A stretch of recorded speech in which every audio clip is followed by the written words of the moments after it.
तो बच्चों फिर मैं हाजिर हूँ एक नए वीडियो के साथ काफी इंटरेस्टिंग टॉपिक लेकर के आपके सामने। और हमारा आज का टॉपिक जो है वो है resistant and resistivity.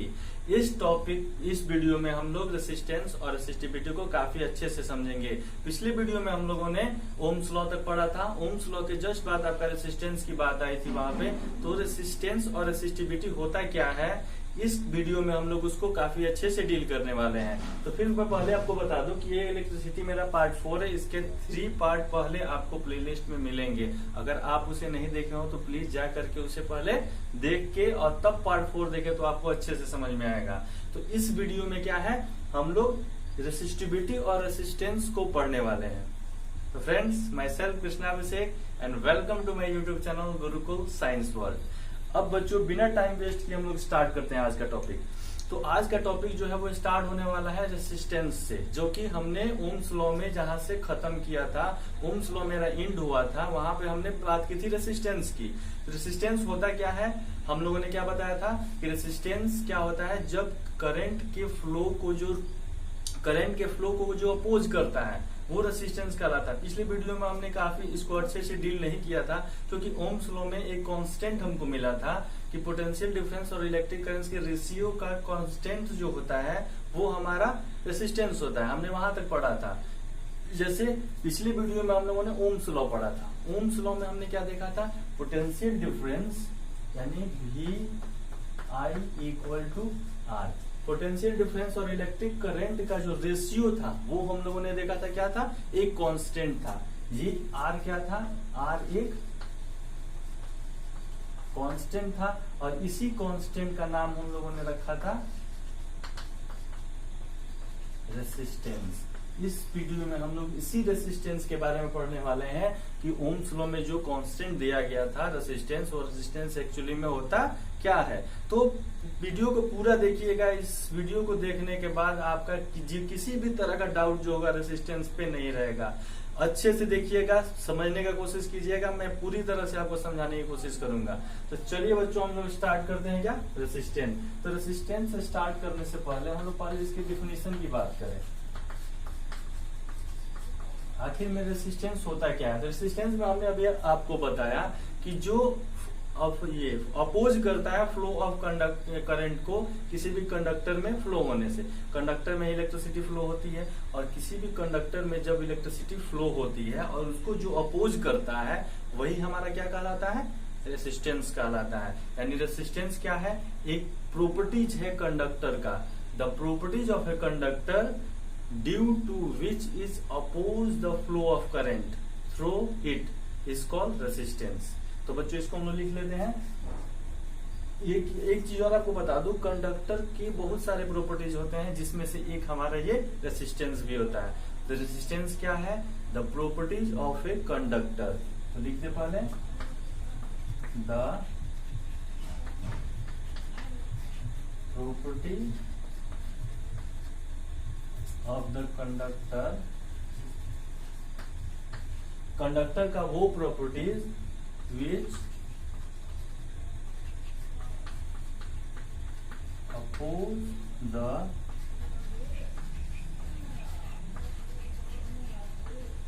flow of current through it is called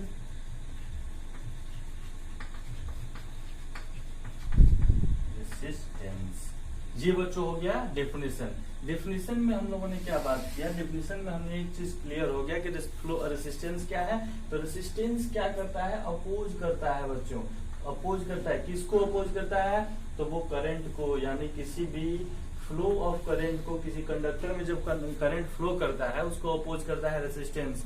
पिछले वीडियो में हमने रेसिस्टेंस की बात की थी। Resistance is the ratio of potential difference and electric current, और उसमें हम लोगों ने कांस्टेंट के बारे में पढ़ा था कि एक कांस्टेंट होता है और वही कांस्टेंट रेसिस्टेंस के रूप में जाना जाता है, जो कि क्या करता है, अपोज करता है किसी भी कंडक्टर में जब इलेक्ट्रिसिटी फ्लो करती है।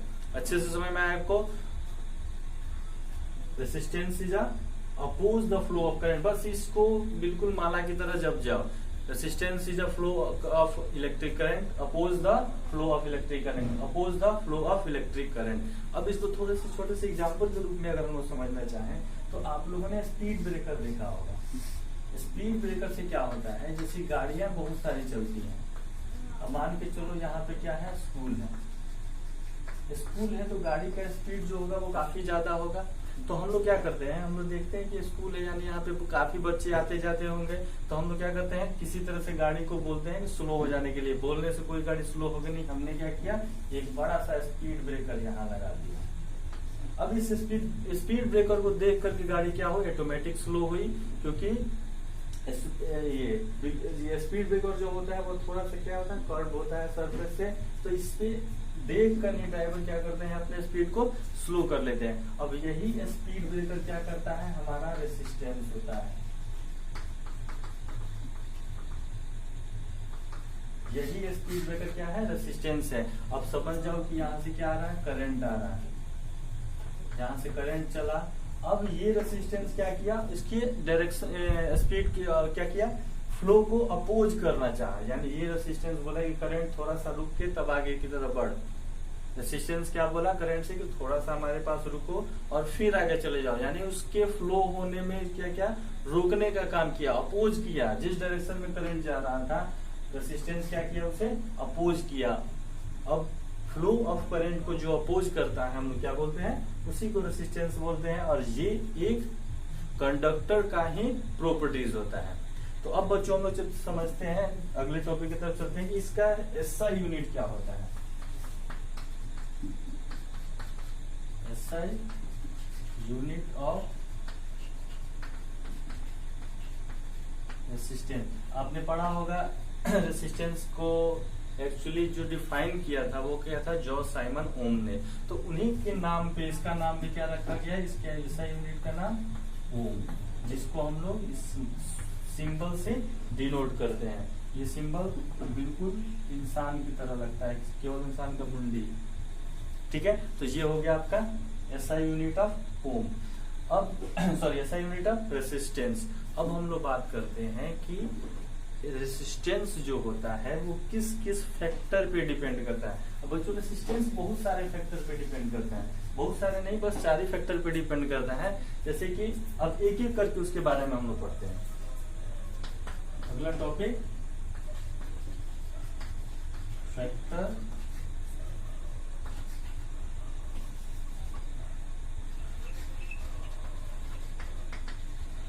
Affecting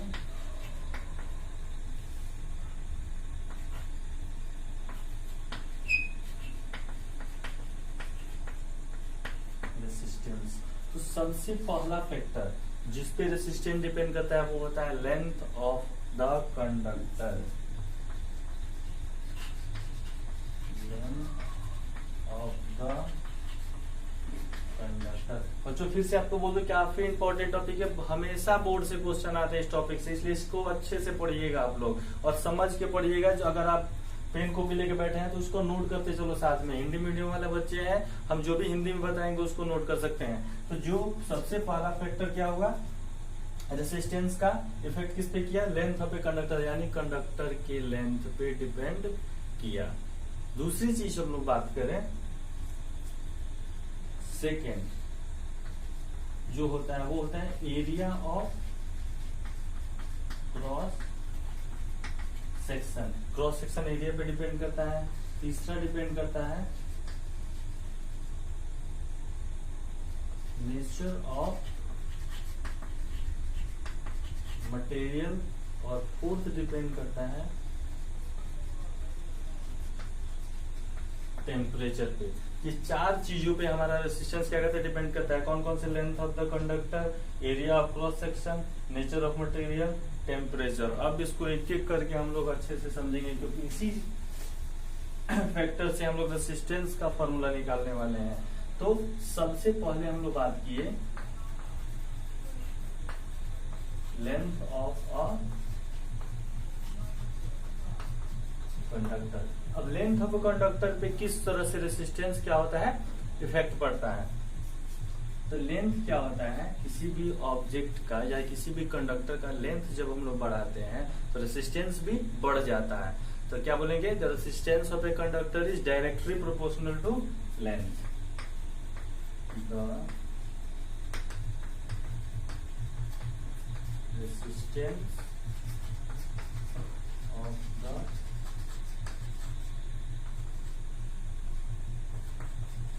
conductor is directly proportional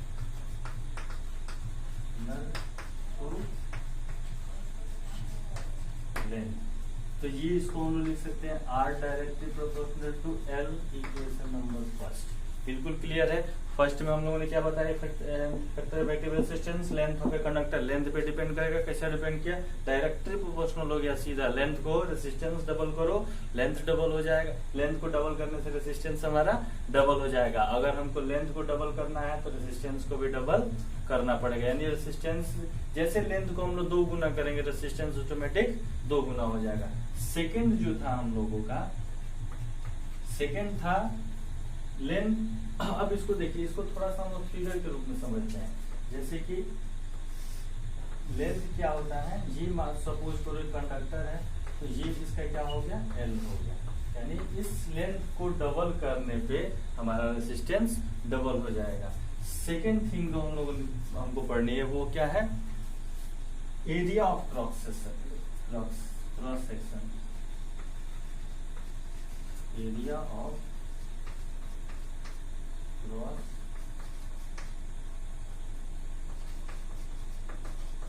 section. अब इस पे कैसे डिपेंड किया, तो इस पे क्या होता है बच्चों, इस पे इनवर्सली प्रोपोर्शनल होता है। लिखेंगे the resistance of the conductor is inversely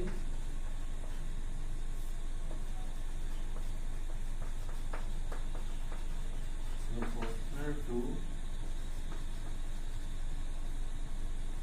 area of cross section। यानी इसको हम लोग लिख सकते हैं R इनवर्सली प्रोपोर्शनल यानी 1/A। तो एरिया की क्या होता है, इनवर्सली प्रोपोर्शनल होता है। यानी क्या होता है, अब एरिया को डबल करने से रेजिस्टेंस आधा हो जाता है। बिल्कुल ऐसे समझिएगा। लेंथ क्या था, length directly proportional, length double resistance double. Area क्या था, inversely proportional, area double resistance half. अब इसको हम लोग सपोज कर लेंगे इक्वेशन 2। अब इसका फिगर कैसे, एरिया ऑफ क्रॉस सेक्शन क्या होता है, ये आप लोगों को थोड़ा सा मैं समझाने की कोशिश करूंगा। ये जो वायर का एरिया होता है, इसी को हम लोग बोलते हैं एरिया ऑफ क्रॉस सेक्शन। जी इस एरिया को हम लोग एरिया ऑफ क्रॉस सेक्शन बोलते हैं। यानी thickness of the wire is known as area of cross section. कितना थिक है, कितना वायर हमारा थिक है। अब देखिए इससे क्या होता है, जितना हमारा वायर मोटा होते जाता है रेसिस्टेंस उतना ही, जैसे कि एरिया बढ़ाएंगे तो रेसिस्टेंस हमारा कम होते जाएगा, एरिया को कम करेंगे रेसिस्टेंस हमारा बढ़ते जाएगा, लेंथ को बढ़ाएंगे तो रेसिस्टेंस भी हमारा बढ़ेगा। अब हम लोग चलते हैं, इससे 2 फॉर्मूले निकालते हैं कि आखिर में इससे रेसिस्टेंस का जो फैक्टर इफेक्टिंग है वो और 2 चीज पे करता है। 2 चीज हम लोग बोल रहे हैं। एक चीज और था नेचर ऑफ द मटेरियल। तो अलग इसे हम आपको बता दूं कि अलग अलग नेचर के मटेरियल के रेसिस्टेंस जो होता है वो अलग अलग होता है। जैसे कॉपर का रेसिस्टेंस अलग होता है, एल्युमिनियम का रेसिस्टेंस अलग होता है, सिल्वर का रेसिस्टेंस अलग होता है। सिल्वर जो होता है वो गुड कंडक्टर होता है, कॉपर जो होता है वो भी एक अच्छा कंडक्टर होता है। तो अलग अलग मटेरियल में रेसिस्टेंस अलग अलग मटेरियल का अलग अलग होता है। ठीक है। नेक्स्ट हम लोगों ने पढ़ा टेम्परेचर पे। तो बच्चों ये याद रखना, टेम्परेचर बढ़ेगा रेसिस्टेंस बढ़ेगा, टेम्परेचर कम होगा तो रेसिस्टेंस कम होगा। लेकिन ये सारी बातें कब ये कब चलती है, हम लोग रेसिस्टेंस क्या टेम्परेचर को क्या मानते हैं, कांस्टेंट मान करके ही बात करते हैं, क्योंकि जैसे हम लोग टेम्परेचर को इंक्रीज करेंगे तो कुछ ना कुछ रेसिस्टेंस बढ़ेगा, तो उससे क्या होगा, इफेक्ट पड़ेगा। तो हम लोग क्या करते हैं, इस फॉर्मूले पे या किसी तरह का क्वेश्चन अगर हम लोग क्लास 10 में बनाने वाले हैं, उस समय हम लोग टेम्परेचर को क्या मान लेंगे, कांस्टेंट मान लेंगे। अब चलते हैं बच्चों अपने इक्वेशन फर्स्ट और 2 के तरफ। अब equation first and 2, first and 2 से हमको क्या मिला, R directly proportional to L and R inversely proportional to area. तो R क्या हो गया, directly proportional to L by A. अब प्रोपोर्शनलिटी जैसे हटेगा वैसे क्या आएगा, इक्वल का साइन देंगे तो एक जहां पे कांस्टेंट आएगा जिसका नाम होगा रेसिस्टिविटी, और इसे हम लोग किस नाम से जानेंगे, रो के नाम से जानेंगे। ये हमारा होता है, इसे हम लोग बोलते हैं रो, और ये होता है रेसिस्टिविटी और स्पेसिफिक रेसिस्टेंस। अब यहाँ पे एक और कांस्टेंट आया, क्या कांस्टेंट आया, रो यानी रेसिस्टिविटी या फिर स्पेसिफिक रेसिस्टेंस। कैसे आया, बिल्कुल इजी है, ये बहुत बार क्वेश्चन आ चुका है कि रेसिस्टिविटी का फॉर्मूला निकालने के लिए इससे बहुत न्यूमेरिकल क्वेश्चन सॉल्व होंगे, इसलिए इसको अच्छे से समझ लो। हमने 2 इक्वेशन क्या बनाया था, रेसिस्टेंस डायरेक्टली प्रोपोर्शनल था लेंथ के, इनवर्सली प्रोपोर्शनल था एरिया के, दोनों को मिलाया तो हमने जो था R equal to L by R directly proportional L and inversely proportional area. Proportionality हटाया, रो आया, रो क्या है, रेसिस्टिविटी और स्पेसिफिक रेसिस्टेंस है। अब हम लोग बात करेंगे कि रो होता क्या है एक्चुअली में। तो एक्चुअली में रो को समझने के लिए हम लोगों को एक क्वेश्चन सॉल्व करना पड़ेगा। चलिए देखते हैं कि आखिर में रो जो होता है और रेसिस्टेंस का कुछ ना कुछ रिलेशन जरूर होता है, दोनों सेम नहीं होते हैं, दोनों रेसिस्टेंस और resistivity is not the same but it is numerically equal. अब कैसे होते हैं ये ध्यान दीजिए, हमने क्या किया, एक वायर लिया, एक कंडक्टर लिया जिसका क्रॉस सेक्शनल एरिया जो था वो 1 मीटर स्क्वायर था और इसका लेंथ जो था वो 1 मीटर था, इसका रेसिस्टेंस R था। अब हमको क्या निकालना है, हम लोग देखते हैं कि आखिर में ये R और रो से रिलेशन क्या होता है। तो सबसे पहले हम लोग रो का फॉर्मूला निकाले, तो R equal to rho L by A. तो रो इक्वल टू क्या हो जाएगा, ए से R मल्टीप्लाई करके ऊपर चला गया तो RA बाई L जो होगा वो नीचे आ गया, तो RA बाई L, ये एक फॉर्मूला हम लोग का हो गया रो का। ठीक है, अब यहाँ पे हम लोग वैल्यू रखते जाते हैं, रो इक्वल टू R इंटू 1/1, तो रो इक्वल टू R। अब यहाँ पे हम लोग एक चीज समझ में आई, यहाँ पे रो इक्वल टू 1 आ गया, लेकिन कब, ये न्यूमेरिकली इक्वल है। फिर मैं आपको याद दिला दूं कि रो एंड रेसिस्टेंस यानी रेसिस्टिविटी इक्वल टू रेसिस्टेंस ये नहीं होता है, ये न्यूमेरिकली इक्वल होता है, यानी इसका मैग्नीट्यूड इक्वल हो सकता है, ये दोनों इक्वल नहीं है। क्योंकि रो का हमने अभी रेसिस्टेंस के बारे में हम लोगों ने पढ़ा है पीछे, रेसिस्टेंस का ऐसा यूनिट क्या होता है, ओम होता है। ये डिपेंड किस पे डिपेंड करता है, तो लेंथ पे डिपेंड करता है, एरिया ऑफ क्रॉस सेक्शन पे डिपेंड करता है, नेचर पे डिपेंड करता है और टेम्परेचर पे डिपेंड करता है। लेकिन रेसिस्टिविटी जो होती है वो बहुत चीजों पे डिपेंड नहीं करती है जिसपे रेसिस्टेंस डिपेंड करता है। तो हम लोगों ने इसको देखा कि न्यूमेरिकली ये इक्वल हो सकते हैं, यानी rho is equal, numerically equal to resistance. लेकिन इस बात को हम कभी नहीं बोलेंगे कि हमारा रेसिस्टेंस जो होगा वो हमेशा इक्वल होगा, क्योंकि ये दो अलग अलग चीजें हैं। रो जो है वो एक अलग यूनिट है और रेसिस्टेंस अलग यूनिट है, ये न्यूमेरिकली इक्वल हो सकते हैं। इसको आप लोगों ने उतार लिया होगा। अब हम लोग रो के बारे में थोड़ा बहुत समझ लेते हैं कि ये रो होता क्या है, यानी रेसिस्टिविटी क्या होती है। रेसिस्टिविटी हमने यहाँ पे क्या लिया है, एरिया क्रॉस सेक्शन 1 यूनिट लिया है, मीटर क्या मतलब यूनिट, 1 यूनिट, लेंथ क्या लिया है 1 यूनिट लिया है। तो 1 यूनिट एरिया और 1 यूनिट क्या लेने पे, लेंथ लेने पे हमारा रो जो था, रेसिस्टिविटी जो था वो रेसिस्टेंस के इक्वल आया। ठीक है, तो हम लोग बोल सकते हैं कि रेसिस्टिविटी और specific resistance is resistance of a conductor material of unit length and having unit R cross section, यानी एक यूनिट लेंथ और एक यूनिट क्रॉस सेक्शन से जो हमारा रेजिस्टेंस होता है वो ही रेसिस्टिविटी के इक्वल होता है। इसीलिए हमने इसको आपको क्या बताया, समझाया। तो सबसे पहले रेसिस्टिविटी की हम लोग डेफिनेशन लिखते हैं। तो रेसिस्टिविटी की डेफिनेशन में हमने क्या बताया, सबसे पहले कि रेसिस्टिविटी क्या है, इसको स्पेसिफिक रेसिस्टेंस भी बोलते हैं, स्पेसिफिक रेसिस्टेंस। अब स्पेसिफिक रेसिस्टेंस याद रखिएगा, रेसिस्टिविटी को भी कहा जाता है। तो यहाँ पे सबसे अच्छा हम लोग और लगा दें, तो रेसिस्टिविटी और specific resistance is resistance of a conducting material, resistance of the conducting material. यहाँ पे कंडक्टिंग मटेरियल का मतलब क्या होता है, कोई भी conductor of unit length and having unit of unit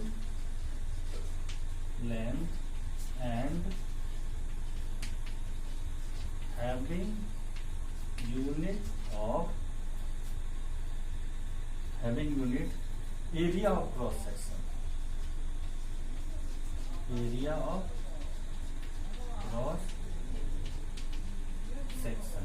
यहाँ से हमको रेसिस्टिविटी के बारे में समझ में आई। थोड़ा सा टफ है, कुछ टफ नहीं है, हमने यहाँ पे समझा था, हमने वही बस लिख दिया। इसी को हमने स्टेटमेंट के रूप में लिख दिया है कि जब एक यूनिट लेंथ और एक यूनिट एरिया लेंगे तो वो रेसिस्टेंस के बराबर होगा। बस वही लिखा हुआ है यहाँ पे।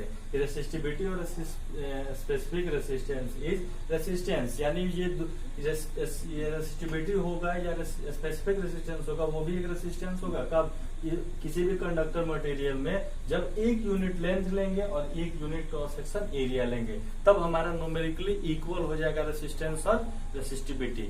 अब हम लोग नेक्स्ट में चलते हैं, इसका एसआई यूनिट क्या होता है। एसआई यूनिट ऑफ रेसिस्टिविटी, ये एसआई यूनिट जो होता है वो होता है इसका ओम मीटर। अब इसको निकाल के भी देख लिया जाए, यहां से आइए, rho equal to R A by L. R का हमको पता है, आर यानी रेसिस्टेंस यानी ओम, एरिया यानी metre into metre, by length यानी मीटर, मीटर से मीटर कैंसिल यानी क्या बच गया, मीटर। ये हमारा हो गया क्या, एसआई यूनिट ऑफ रेसिस्टिविटी। अब बात कर लेते हैं हम लोग, अभी हमने आपको बताया कि रेसिस्टेंस और रेसिस्टिविटी एक नहीं है, ये न्यूमेरिकली इक्वल हो सकता है, बट दोनों क्या है, अलग अलग चीजें हैं। बिल्कुल क्लियर होना चाहिए सारी चीजें, ये दोनों क्या है, न्यूमेरिकली इक्वल लिख देने का मतलब ऐसा नहीं कि इक्वल है, ये न्यूमेरिकली इक्वल है, यानी इसका मैग्नीट्यूड जो है ये इक्वल होगा, ये दोनों इक्वल नहीं होंगी। अब हम लोग बात करें रेसिस्टेंस किस पे डिपेंड कर रहा था, तो length of a material, length of the conductor, area of cross section, material of nature of material and temperature. लेकिन रेसिस्टिविटी हमारे पास दो चीज पे डिपेंड करेंगी। रेसिस्टिविटी दो चीज पे किस पे डिपेंड करेगी, लेंथ और थिकनेस पे डिपेंड नहीं करती है, ये nature of substance and temperature पे डिपेंड करती है। तो इसको हम लोग लिख देंगे, resistivity do not depend length and thickness of material. Conductor लिखिए, कंडक्टर इट्स डिपेंड अपॉन